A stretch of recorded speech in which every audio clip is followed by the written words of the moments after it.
கிறிஸ்துவில் பிரியமான சகோதர சகோதரிகளே, அன்பு பிள்ளைகளே,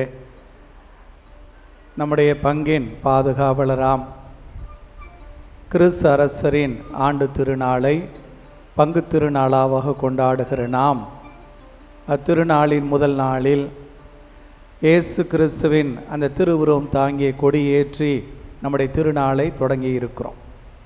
திருநாளின் தொடக்க நாளிலேயே உங்களுக்கு திருநாள் வாழ்த்துக்கள். Happy fees, happy fees. ரொம்ப மகிழ்ச்சி இந்த நாளில் உங்களோடு இணைந்து திருப்பலி ஒப்புக் கொடுப்பதில். கோயிலுக்கு நிறைய பேர் பைபிள் கொண்டு வரீங்க. ஒரு நல்ல வழக்கம் தொடரட்டும், நல்ல வழக்கம் தொடரட்டும். கிறிஸ்தவர்கள் நாம் இறை வார்த்தைக்கு அதிகம் முக்கியத்துவம் கொடுக்க வேண்டும். நமது வாழ்வுக்கான பாதை, இந்த பாதை ஒளிர்விக்கக்கூடிய ஒளிச்சுடர் அந்த இறை வார்த்தை என்பதை உள்ளத்தில் எப்போதுமே உணர வேண்டும். கைகளிலும் இதயத்திலும் இறை வார்த்தையை ஏந்தி வாழுகிற வாழ்வு நமது கிறிஸ்தவ வாழ்வு என்பதை உணர வேண்டும். நல்ல ஒரு வழக்கம் தொடரட்டும். பாராட்டுக்கள். பைபிள் கொண்டு வரவங்க எல்லாருக்கும் பாராட்டுக்களும் கூட. சந்தோஷம். இந்த கிறிஸ்து அரசர் திருநாள்ன உடனே நான் 7ஆம் கிளாஸ் படித்து கொண்டிருந்தப்போ எங்கள் கிராமத்தில் சிஸ்டர்ஸ் நடத்தின ஒரு புனித வளனார் நடுநிலை 7ஆம் கிளாஸ் படிச்சுட்டு இருந்தேன். அப்போ சர்ப்பிரசாத யுத்த சபை, சாயுசா சபைன்னு சொல்லிட்டு சிறு பிள்ளைகளுக்கு ஒரு பக்த இயக்கம் இருக்கும். அதில் நானும் ஒரு பொறுப்பில் இருந்தேன். அந்த நேரம் அப்போ பங்கு தந்தையாக இருந்த திருச்சி மறை மாவட்டத்தை சார்ந்த அருள் தந்தை MS லாரன்ஸ் இந்த கிறிஸ்து அரசர் திருநாளப்போ சகாயமே மறைவுரைக்கு பதிலாக ஒரு உரை ஆற்றட்டும், மாணவர்கள் சார்பாகவே பேசட்டும்னு சொன்னார்.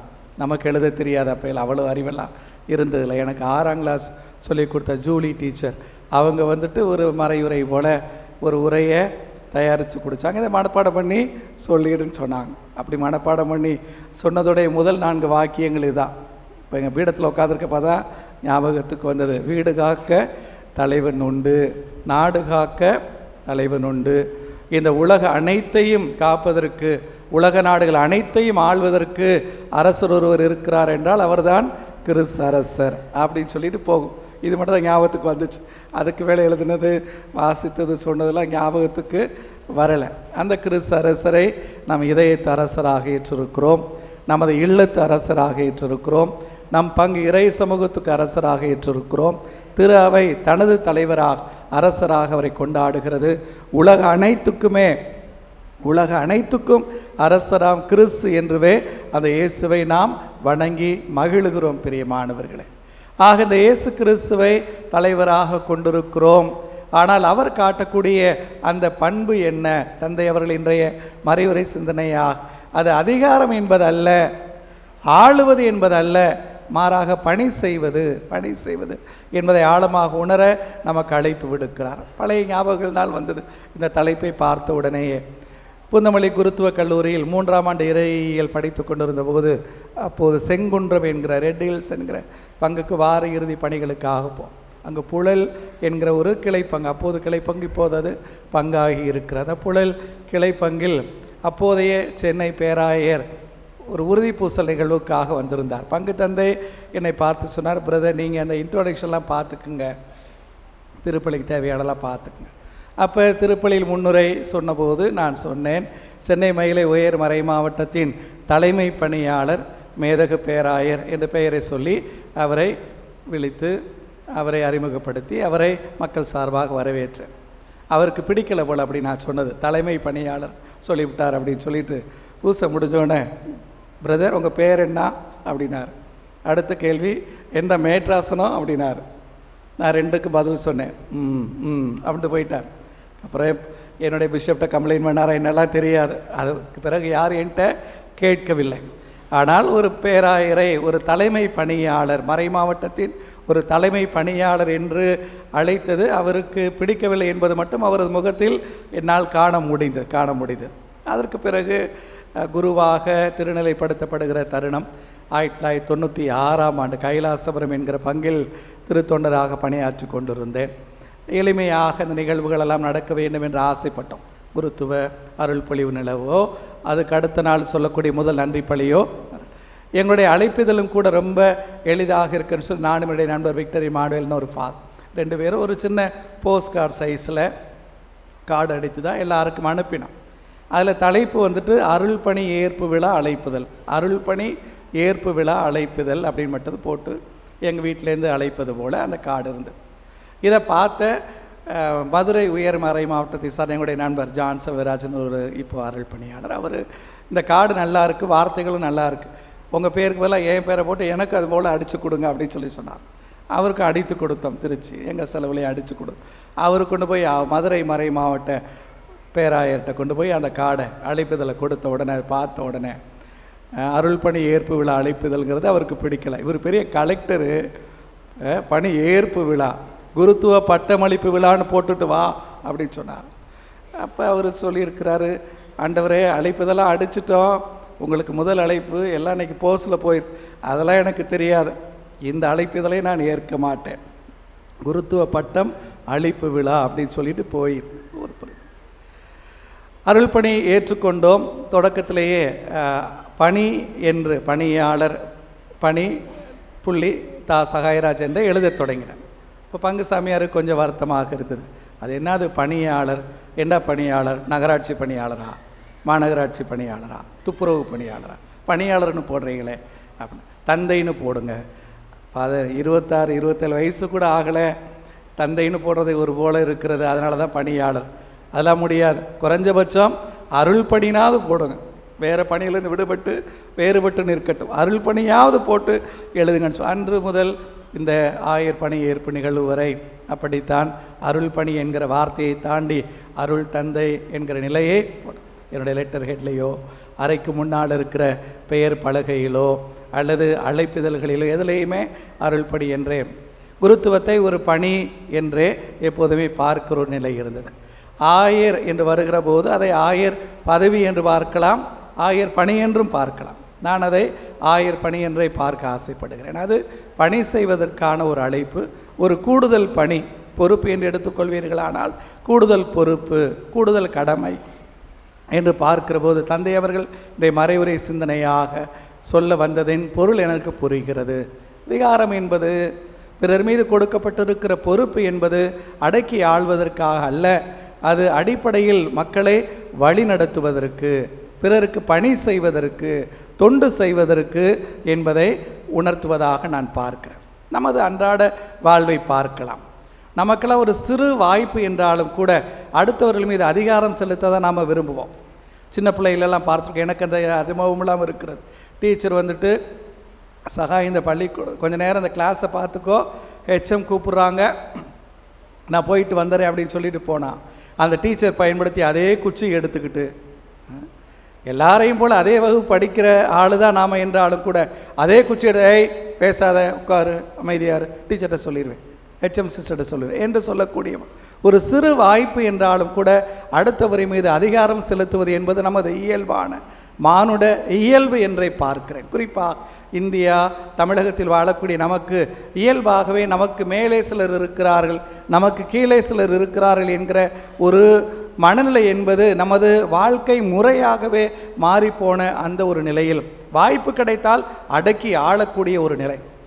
நம்ம ஊரில் கவுன்சிலர் என்றாலும் கூட நமக்கு கொஞ்சம் பயந்தான், அவ்வளோ அதிகாரம் செலுத்தக்கூடியவர்களாக இருப்பதை பார்க்கிறோம். எல்லா நிலைகளில் திரு அவையோ பங்கு இறை சமூகம் என்று வருகிறதாகின்றார், அல்லது பொது வெளியில் சமூக வெளியில் அரசியல் என்று இருந்தாலும் சரி, குடும்பம் என்று வந்தாலும் சரி, தனி மனித உறவுகளிலும் கூட, வீட்டில் இங்கே கணவர் மனைவி எல்லாம் நிறையா உட்காந்துருக்கேன், வீட்டில் நடக்கிற பெரும்பாலான சண்டை காரணம் என்ன? நான் சொல்கிறது மற்றவங்க கேட்கணுமா, மற்றவங்க சொல்கிறத நான் கேட்கணுமா? நான் தகப்பேன், நான் சொல்கிறத நீ செய், நான் கணவன், நான் சொல்கிறது மனைவி நீ செய் என்கக்கூடிய ஒரு நிலை. ஏன் நான் சொல்கிறத நீங்கள் கேட்கக்கூடாதா என்று வருகிற போது தான் அங்கு சண்டை வருகிறது. ஆக குடும்பம் என்று வந்தாலும் கூட கணவன் மனைவி இடையே என்ன போராட்டம்? யார் பெரியவர், யார் சொல்வதை யார் கேட்க வேண்டும்? உடன் பிறந்தவர்கள் என்றாலும் கூட மூத்த பையன் நான் சொல்கிறேன் கேள் என்று சொல்லக்கூடியது. ஆக பிள்ளைகளாக வளர்கிற போதே அப்படித்தான் வளர்ந்து வருகிறோம். சமூகம் என்று வந்த பிறகு, அடக்கி ஆளக்கூடிய வாய்ப்பு கிடைத்த பிறகு நாம் அதை ஒரு பணி, ஒரு கடமை, ஒரு தொண்டு என்பதை மறந்து வாழக்கூடிய ஒரு நிலையே இருக்கிறது என்று பார்க்கிறோம். திரு அவையிலும் அது அதிகமாக இருப்பதை அருள் பணியாளர்களும் அருள் சகோதரிகளும் மிக எளிதாகவே புரிந்து கொள்ள முடியும். ஆக தங்களுக்கு கொடுக்கப்படுகிற பொறுப்பை அதிகாரத்தோடு, அதிகாரம் என்று வருகிற போது ஆணவம், செருக்கு, மமதை போன்ற மனித வாழ்வுக்கு ஒவ்வாத பல குணங்களும் நம்மை சேர்த்து கொண்டு வருவதை பார்க்கும். ஆனால் பணி என்று வருகிற போது, தொண்டு என்று வருகிற போது அங்கு தாழ்ச்சி இருக்கிறது, அங்கு பொறுமை இருக்கிறது, இறங்கி போகிற மனநிலை இருக்கிறது, இயைந்து வாழ வேண்டும் என்கிற ஆசை இருக்கிறது, எல்லோரும் வேண்டும் என்று எல்லோரையும் அரவணைத்துக் கொள்ளக்கூடிய பண்பு இருக்கிறது. நான் முடிவெடுத்தேன் என்பதல்ல, எல்லாருமாக இணைந்து முடிவெடுத்தோம் என்கிற அந்த கூட்டு பொறுப்பு என்பது வருகிறது என்பதெல்லாம் பார்க்க முடிகிறது. பிரியமானவர்களே, இந்த ஒரு நிலையில்தான் இயேசுவை அரசராக ஏற்றுக்கொண்டிருக்கிறோம். அவர் எப்படிப்பட்ட ஒரு அரசர் என்பதை திரு அவை தனது நற்கருணை மன்றாட்டின் தொடக்க உரையாக இப்படி சொல்லுகிறது. அவர் வைக்கக்கூடிய அந்த ஆட்சி அது உண்மையும் வாழ்வும் ஓங்கும் ஆட்சி, புனிதமும் அருளும் நிறைந்த ஆட்சி, அன்பும் அமைதியும் நிலவும் ஆட்சி என்று சொல்லுகிறது.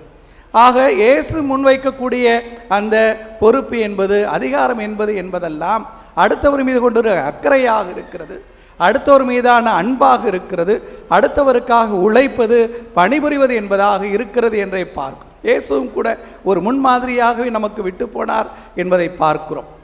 சீடர்களின் பாதங்களை கழுவுகிறார் தமது சிலுவை இறப்புக்கு முன்னால்.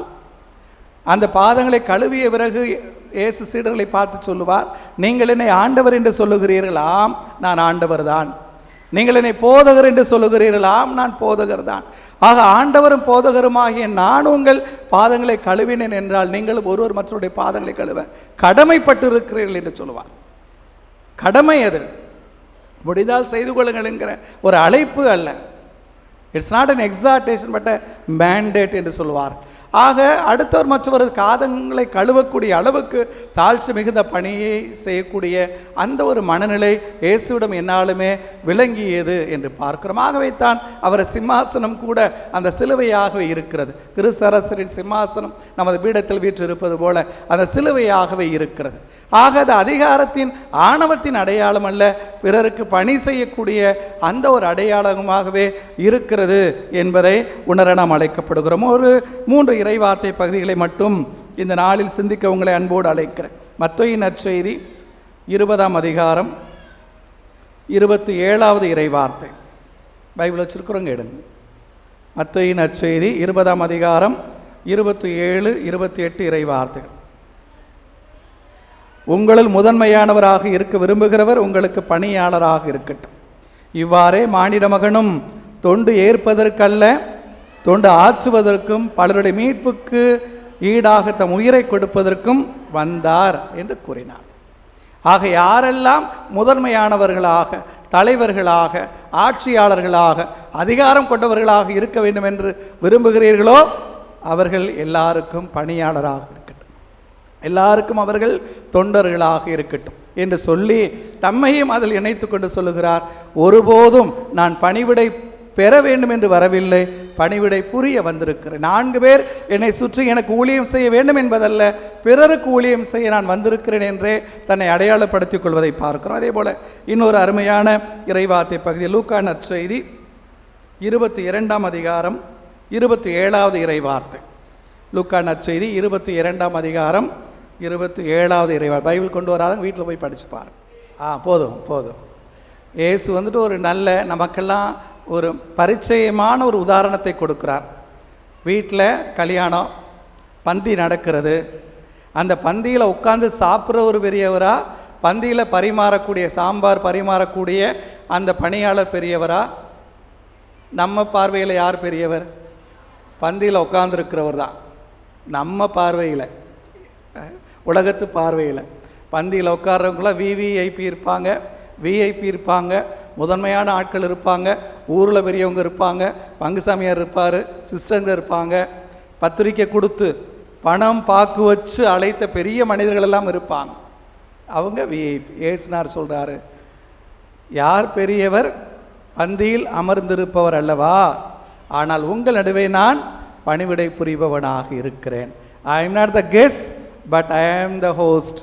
நான் உட்கார்ந்து அமர்ந்து உணவருந்தக்கூடிய ஒரு விருந்தினர் போல அல்ல, அந்த விருந்தை பரிமாறுகிற ஓர் ஊழியனாகவே இருக்கிறேன் என்று சொல்வார். அதைத்தான் சீடர்களுக்கும் அவர் சொல்லிக் கொடுக்கிறார். முதன்மையானவராக இருக்க விரும்புகிறீர்களா? எனது வலப்பக்கம் அமர ஆசையா, இடப்பக்கம் அமர ஆசையா? எல்லோருக்கும் பணி செய்யுங்கள் என்னது சீடர்களுக்கு அவர் சொல்லிக் கொடுப்பதை பார்க்க 3வது இறைவார்த்தை பகுதியா இன்று நம் தந்தை அவர்கள் வாசித்த அந்த நற்செய்தி பகுதி. நீர் அரசன் தானா? பிலாத்து கேட்கிற கேள்வி. என்ன பதில் சொல்லுகிறார்? அரசன் என்பது நீ சொல்வது. எடுங்க பார்க்கலாம், யோவான் நற்செய்தி 18ஆம் அதிகாரம். அவ்வளவுதான், அதான் கிறிஸ்துவ வாழ்வு. அரசன் என்பது நீ சொல்லக்கூடிய வார்த்தை. உண்மைக்கு சான்று பகருவது எனது பணி. இதற்காகவே நான் இந்த உலகத்திற்கு வந்தேன். ஆக இந்த வார்த்தைக்கு செவிமடுக்கிற எல்லோரும் என்னை சார்ந்தவர்கள், என் சீடர்கள் என்று சொல்வதை பார்க்கிறோம். ஆக தனது வாழ்வே ஒரு பணி வாழ்வு என்று நமக்கு சொல்லிக் கொடுக்கக்கூடிய இயேசுவை நாம் கொண்டிருக்கிறோம். நமது அரசராக ஏற்றுக்கொண்டிருக்கிறோம். நம் இதயத்தை ஆளக்கூடிய, நமது வாழ்வை வழிநடத்தக்கூடிய அரசராக கொண்டிருக்கிறோம் பிரியமானவர்களே.